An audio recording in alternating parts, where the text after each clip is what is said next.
Hello and welcome to Raider HQ After Dark. I am your host, Raider, and today I'm bringing you a stop doing that video. And my stop doing that video has to do with higher level reviews.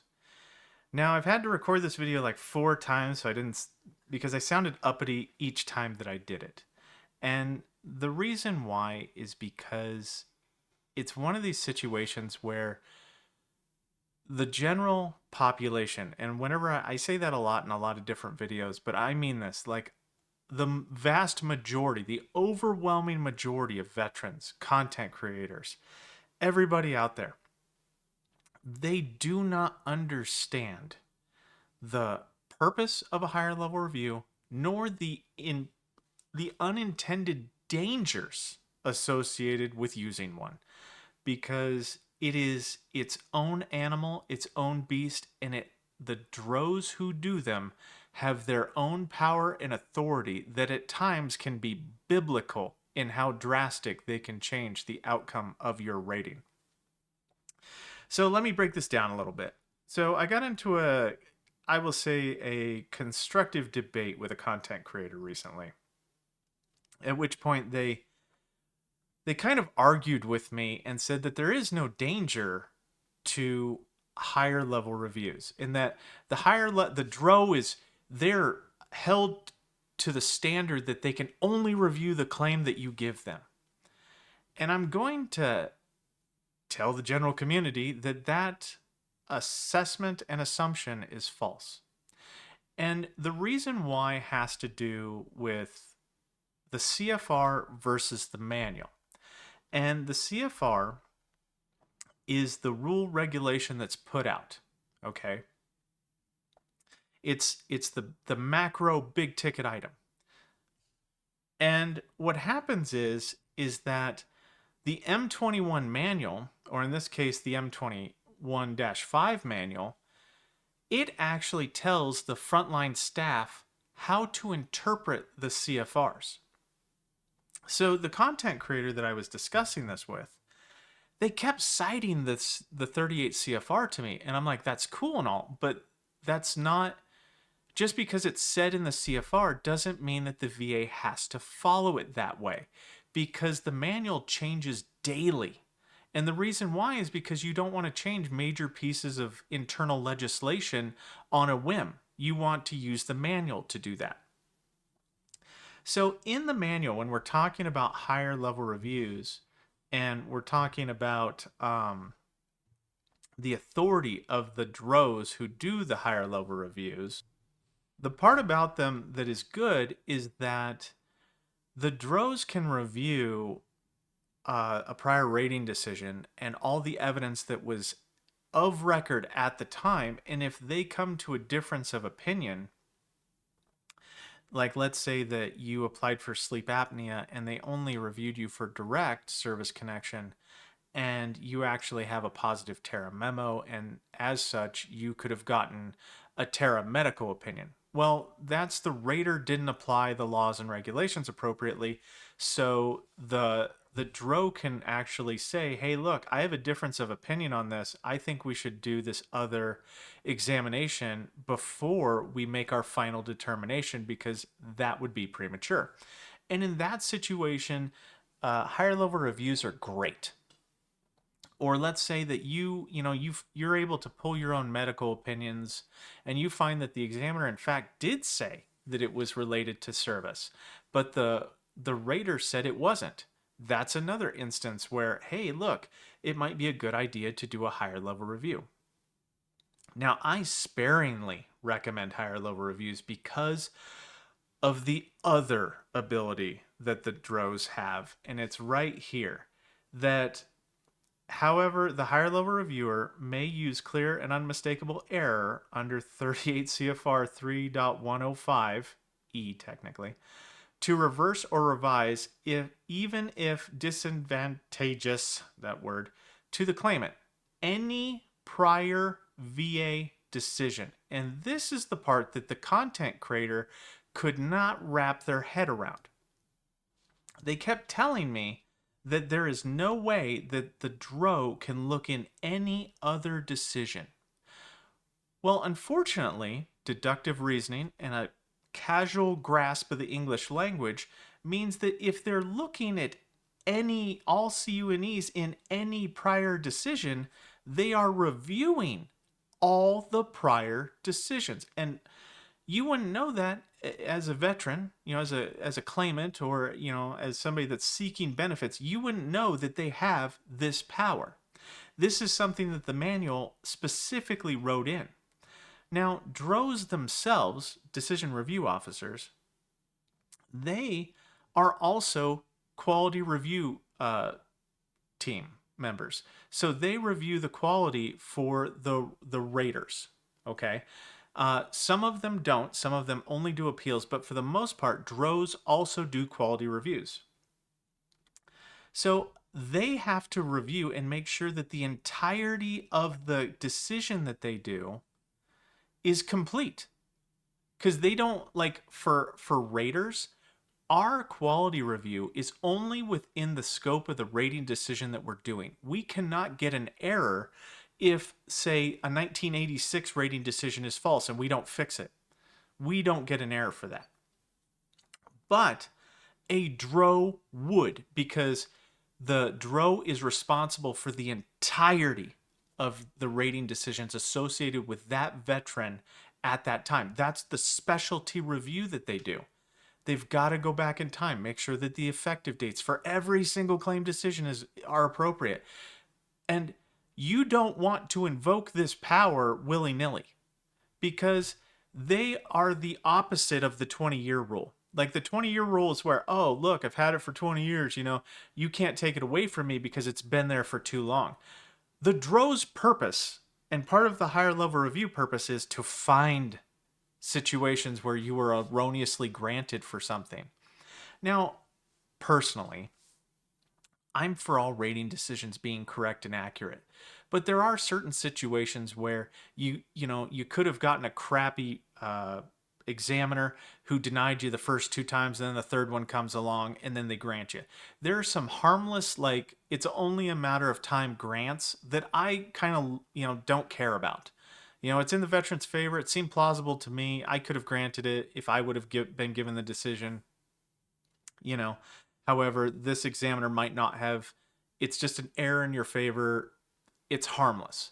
Now, if you're the kind of person that, you've got service connected for missing a leg and you're walking around on two normal legs, that's wrong. That's not what we're talking about here. But the higher level review, when they do that, if you were to look behind the scenes and live a day in my life when rating, you would see that sometimes whenever I get the rater portion of the higher level review, because higher level reviews come in two specific phases. The first phase is the DRO does a complete review of all the claims, and then they make their determination as to what they think should happen. It's called directed development, and they do it on a VA form 0999. And what happens is that if there needs to be some development, they direct the VSR to do that development. If there needs to be some rating changes, then they direct the rater to do that. It's kind of so we get a roadmap on that form as to what we should kind of be doing. The rater still has the authority to overturn it based upon changes in the evidence and whatnot, but for the most part, that's kind of how that process flows.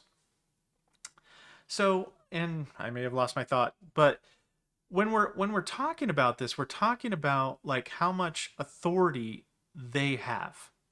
And they have so much authority to dictate things, to change things. And the point that I was going for is, the majority of the time that I get these higher level reviews back with the 0999 form, I'm severing things that they found that should, in their opinion, because they are biblical in their opinion. I cannot question their opinion.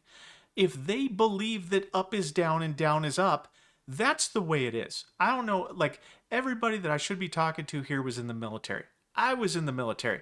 It's first sergeant rules with them. Top dresses in a bikini, y'all better be dressed in a bikini. Like, this is the level of authority that the DRO has. They have first sergeant level of authority to where they can bend reality to their whim. You do not want to be on that side of that decision if you have any questionable things in your claim. Now, another reason why, and it's not just about questionable things, it's about the disposition of this person with this overwhelming amount of authority. They can just decide that they find a clear and unmistakable error where there was at the time a duty to assist error or something like that. And this is part of the thing that the content creator couldn't wrap their head around, because they kept saying, well, right here it says it has to be in favor of the veteran, or it has to be, good. Well, advantageous to the claimant. Well, not for a clear and unmistakable error. And I'll tell you that the area of claims that get the most clear and unmistakable errors are grants under TARA. Because TARA is currently the Wild West of granting. The VSR, the rater, they get a lot of leeway to say what is a TARA. And I'm doing air quotes right now. You can't see it, but I'm doing air quotes. But the DRO can disagree with that. And they can say, not only, it's not a difference of opinion, because they get to invoke, you failed to apply this regulation when reviewing for that TARA. They can do stuff like that. And I know I've said this in a couple of prior videos, is the disposition of certain staff members means that they, it's jackassery in the eye of the beholder. So they can actually apply the laws and regulations however they see fit. And they're their own judge, jury, and executioner on these. You can't fight them. I can't fight them. I can't disagree with them anymore. Like, they want to say down is up and up is down. Sure, this time it is, and I have to follow it. So the reason why I made this video is because I want the general population to understand that when you do these, you have to have a specific piece of evidence that you are handing that DRO to keep them busy, to keep them focused on your claim and out of the rest of the claims that you have.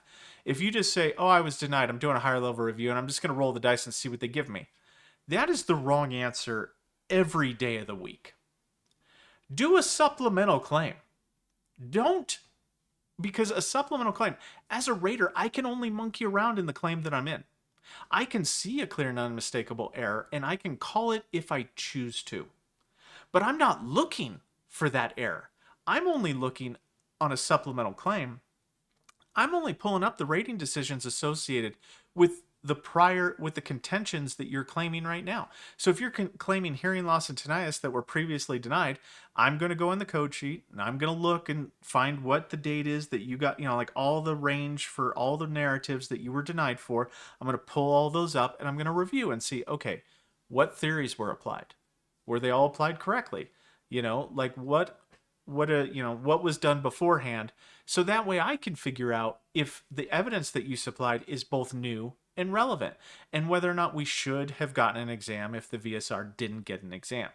Or, if I do that also for effective dates, because, based on 38 CFR 3.2501, depending on when you were diagnosed can influence and impact your effective date. But so supplemental claims are less dangerous and can still get your point across because of effective dates. They can go back in time, and you don't have this person with this unyielding authority and potentially bad attitude because they've been doing the job. In order to be a DRO, you have to have been doing the job for like 10 years. Like, I've been in the VA for 10 years. I could have been a DRO, but I didn't want to be a DRO because I don't like hating people that much. I don't like doing bad things. Like, they're not all bad people, but it would be interesting one day if you can go to your VSO, if you've done a higher level review, go look at the 0999. Go look at how much attention to detail they put into it. Go look at how thorough they reviewed your thing. Either way, your claim, like whatever decision they came up with, just look at how much effort they put into it. And I don't want to be like that. Like, I want to be able to put the maximum amount of effort into it, the due diligence, give a fair shake, quote a manual reference, quote a CFR. So that way, you know, I can leave it all on the table and say, I did the best that I could for the veteran that I was serving at that moment in time. But I'm just saying that it's not like that when you review their work. It is they seem rushed. I mean, I don't have anything to back it up, but just the way they do it, it's very short. It's like sometimes two sentences long, and I'm like, okay, why did we even call this? You know. So anyway, circling back to it, just pointing this out right here. This is 38 CFR. Oh, no, M21 5 51B, the authority of higher level reviewers. Don't ever, like, especially if you know that you have a claim that's kind of maybe has some sus stuff, or you don't know exact, like, you're kind of like, that's kind of lucky that I got that across the finish line. Don't do a higher level review. Like, save yourself the heartache. Especially if you've got like a digestive condition, like the recent changes for GERD and the digestive issues. If you kind of got those and you know that you shouldn't have gotten like an effective date, like if you kind of know that you shouldn't have got the effective date, higher level reviews will just, make them correct it, make them do the right thing. And like I said, I'm all for, claims being 100% accurate, but if it's a bank error in the veteran's favor, I'm not going to take it away from them, because sometimes these can generate back pay issues. We had one relatively recently that to where we had to sever 3 years worth of service connection at 30%. I mean, like, that's not a small chunk of change. So anyway, thank you. That's all I got for you. And Raider out.